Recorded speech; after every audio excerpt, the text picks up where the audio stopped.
It's me again. Hello everyone. For today's content again, mag-a-unboxing na naman ako. Mag-review ako ng product. So this is worth 161. Mga accessories po ito.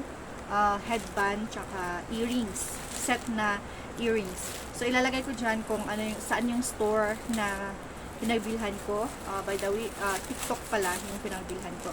So yung headband, grabe naman yung ginawa nila sa headband. Hindi nila binalot ng ng bubble wrap.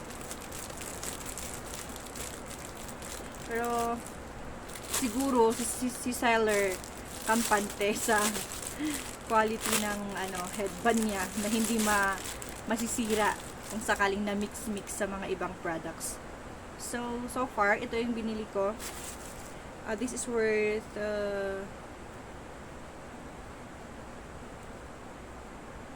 bakit hair clip and hairpins ito? 85.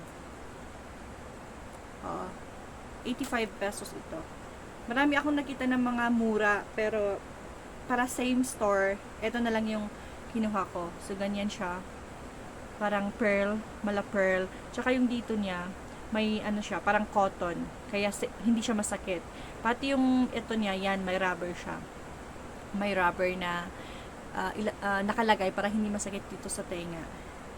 So, ang nakalagay pang adult, kids to adult size. So, medyo malaki yung mukha ko. Hindi maliit yung, malaki pa yung kamay ko. At saka, malaki na nga yung kamay ko. Hindi pa niya tinakpan yung mukha ko. Kaya talaga malaki yung mukha ko. So, I'll try. Oh my gosh, para siyang masisira. Pero hindi naman siya plastic. Kaya it's okay. Hindi masakit dito. I think kahit medyo magtagal, hindi yan masakit. Yan. For 85 pesos, okay lang. Sakto lang for, ouch, for 85 pesos. Ay, yan. Okay naman siya. Okay naman ito. Okay naman yung product. Maganda rin tong gamitin sa mga mga abay, ganun. Instant na, kasi parang rose siya dyan eh. Instant na headband. Yan. And then next, ito, yung earrings. 75 pesos. 75 pesos for 2, 4, 6, 8, 10, 2, 4, 6, 8, 10, 12, 14, 16, 18. So, 8 pairs. Ay, 9 pairs pala. 9 pairs. So, ito yung napili ko na set. Yan. Stud earrings. So, parang sa size niya, sakto lang. Yung parang nakadikit lang. Tsaka yung hook niya, mga ganyan.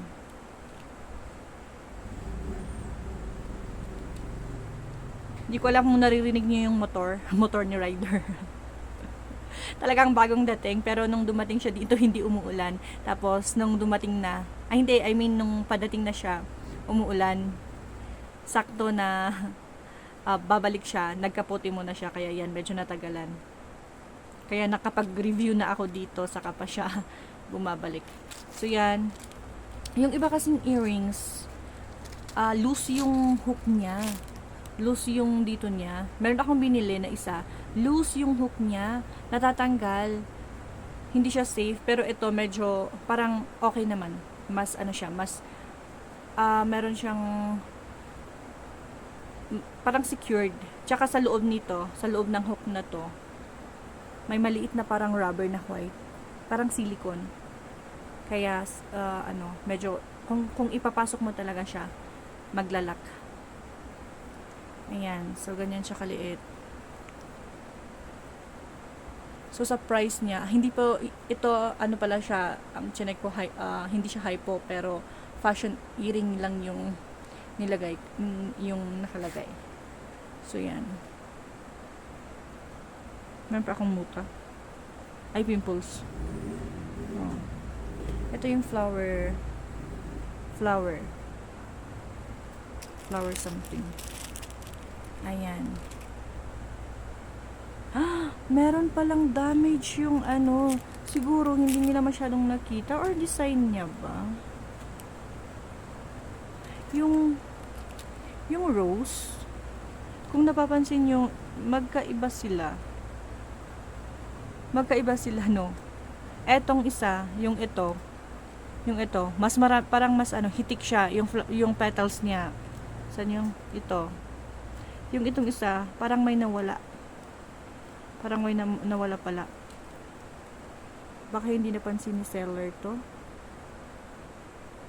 Or baka design niya. Kasi parang hindi naman siya nasira eh.